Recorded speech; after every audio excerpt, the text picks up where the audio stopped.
Secure your year of unlimited thrills now. Become a 2023 Hershey Park Season Pass holder today to enjoy an entire year of free parking, free drink plans, 1 hour early access, discounts on shopping and dining, and more. Limited time offers end November 30th. Save at HersheyPark.com. Jazzcast Pros. When you look at a community where so much poverty, miseducation of our children, so many of our children victims of violence, you would think that Black Buffalo would be just like a hotbed for resistance, for social action, and create a better community. But there seems to be just like a collective lethargy. You know, when you try to do things to kind of uplift, you're just like begging people to participate in activities that would impact the quality of their own lives.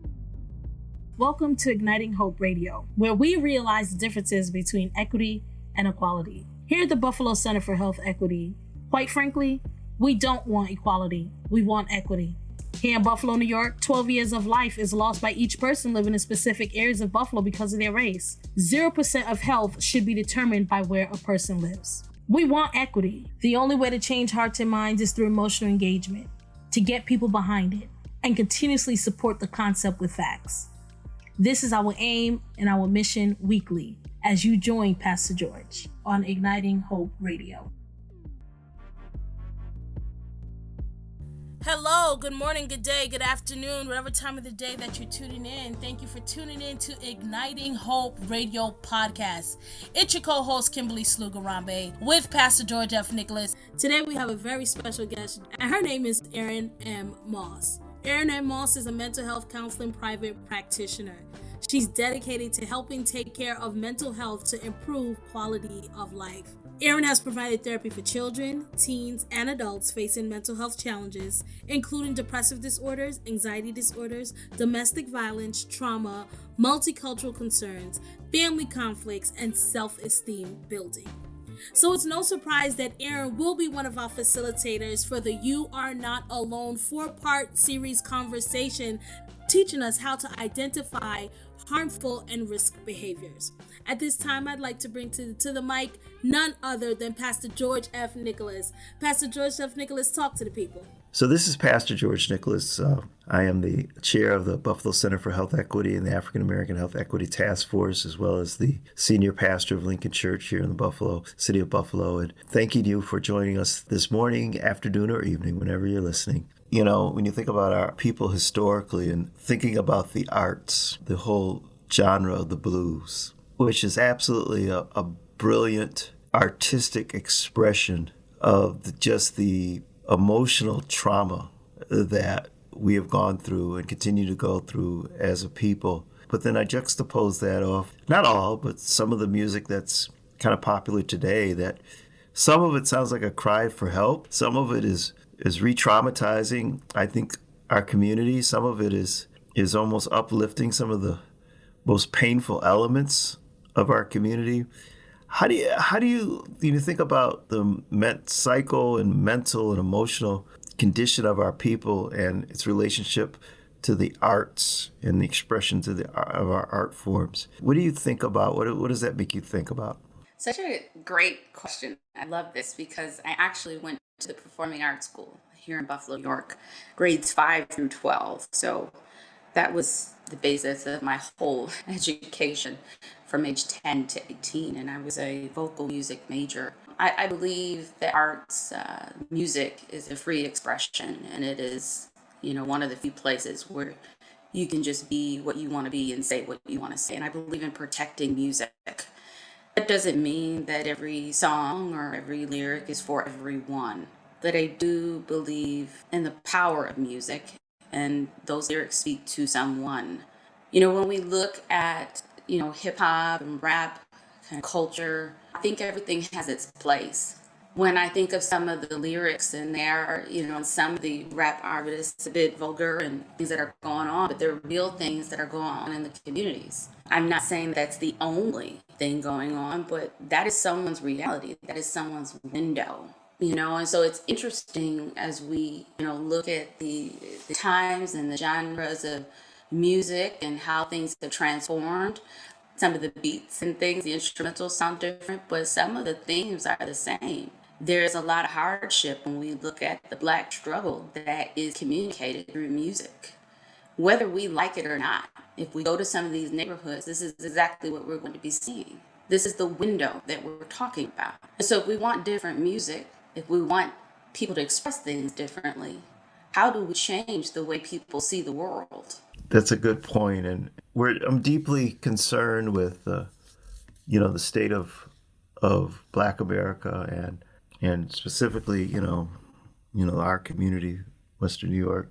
Sometimes I feel like there's almost like this collective depression over the Black community in some ways. When you think about the inability to resist, so for example, you would think when you look at a community where there's so much poverty, miseducation of our children, so many of our children victims of violence, lack of economic equality, residential segregation, you would think that Black Buffalo would be just like a hotbed for resistance, for social action, for trying to build and create a better community.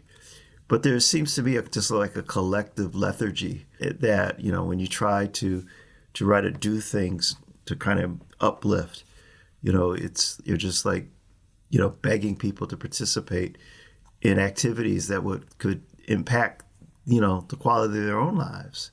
How do you think their relationship with feeling hopeless, depressed, and the inability to resist or engage in things? What do you think about that? I think you make some good points. It's a mindset that has to shift.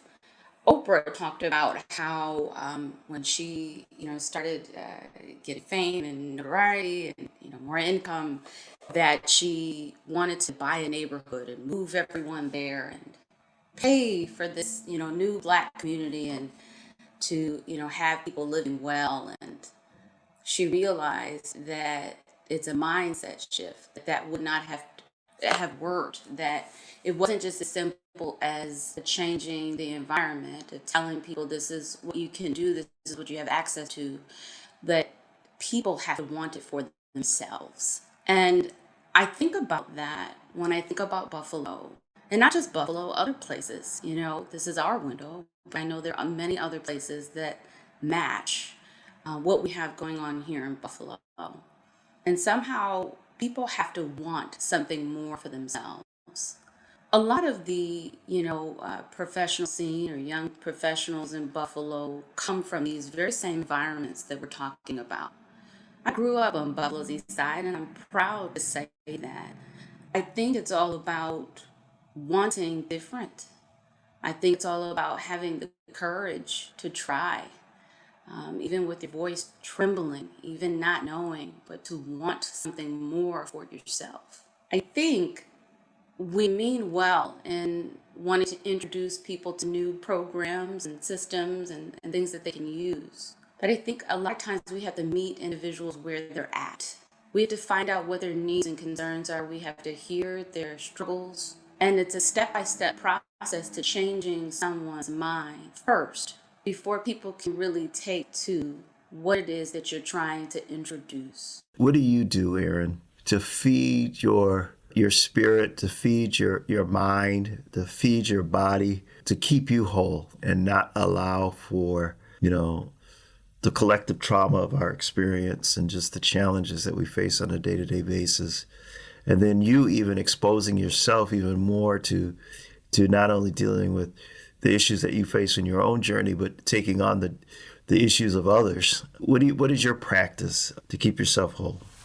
Well, I'm going to be honest. It can be difficult at times when you're dealing with, some of these dynamics yourself of being, a Black person in this world and also then helping other people with their traumas daily.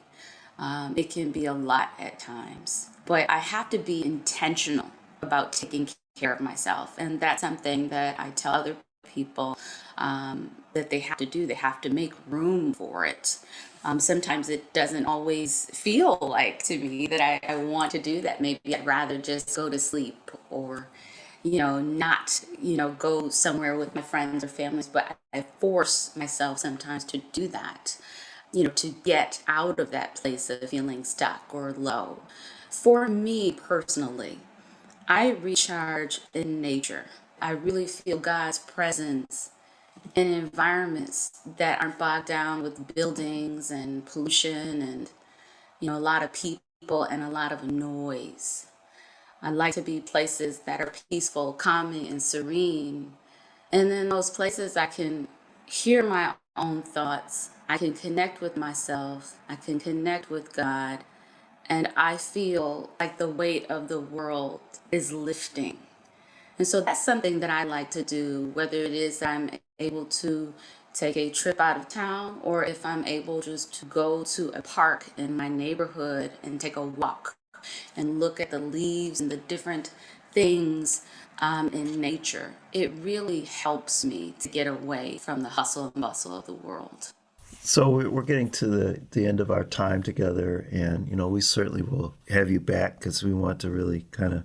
There's so much that we need to unpack, and you have so much to offer to the community, and we want to use our platform to give you that space. But one of the things that we're doing right now with our 4-week series called "You Are Not Alone," and on Thursday evenings, if you're interested in, and we want to extend this invitation to you, go on to our website, buffalohealthequity.org, buffalohealthequity.org, and log on, register for our Thursday evening program, You Are Not Alone, from 6 o'clock till 7:30. And we'll have different people like Erin sharing with you, giving you good information about how we can begin to break the stigma around mental health, how we can begin to address the uptake in self-harm and suicide within our community. So Erin, can you share a little bit about why these types of programs are important for our community? And you'll certainly be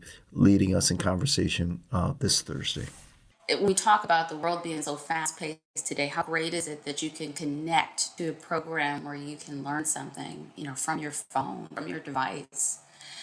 When we talked about just where does change happen, why aren't people connecting to things? It starts with the seed being planted. And so when we take the time to take in information, from people that we can trust, especially right here in our community, it matters, it helps. And also, it's someone telling me that it's okay to feel the way that I feel, that there is help. It gives me hope. It's a real person, a real connection. And I'm so looking forward to this program and to just shed light on my topic is harmful behaviors, that there are so many ways in which we can harm ourselves, and understanding what's good for you, what's not good for you, and how that impacts your mental health. So I'm really looking forward to doing this, and I hope people tune in. I really appreciate you, Erin. Not only respect the professional work that you do, but I consider you a friend. And I think that, as we begin to start building the network of folks in this community that really have a great concern about the well-being of our people, I believe that we're building a movement that's going to begin to start providing healing for our folks. And so we're so grateful to you today. And I would again encourage those of you who are listening to go to our website, buffalohealthequity.org, and register to participate in our You Are Not Alone sessions every Thursday night at 6 p.m. from 6 to 7:30. You can join us from the comfort of your own home or wherever you are, because there'll be a virtual event. It's going to be a safe space for you. It's going to be a space where you can just get good information. It'll be a space where we're going to give you some tools on how to deal with some of the stresses and trauma that you may be going through from a day-to-day basis. And really just building this kind of community of care that will make sure that we and our community are healthy and whole. So this is Pastor George Nicholas. I am the chair of the Buffalo Center for Health Equity and the African American Health Equity Task Force, as well as the senior pastor of Lincoln Church here in the city of Buffalo. And thanking you for joining us this morning, afternoon, or evening, whenever you're listening to our Igniting Hope broadcast. Until we meet again, God bless. Well, it's been Igniting Hope Radio. Thank you for tuning in for your weekly dose of hope. And we ask you listeners to please share, like, subscribe, whether it be on Spotify, Apple, whatever your podcast listening platform is. Share it with a friend and tell us what you think. Until next time, stay safe, stay well, and be healthy.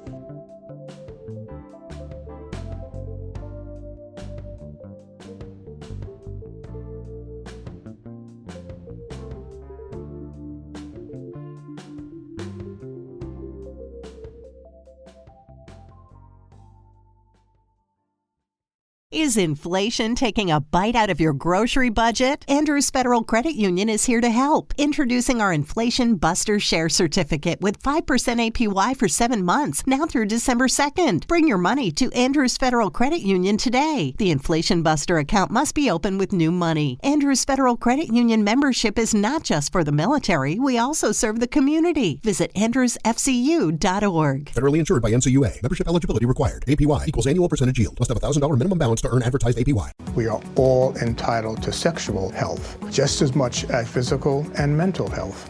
We want to make it easier for folks to find resources. However they engage with us, there's no wrong door. So it's important that people are able to get access to care that is affirming. Talking about what their sex life is, about their concerns, and to make sure they're healthy. Do it for them.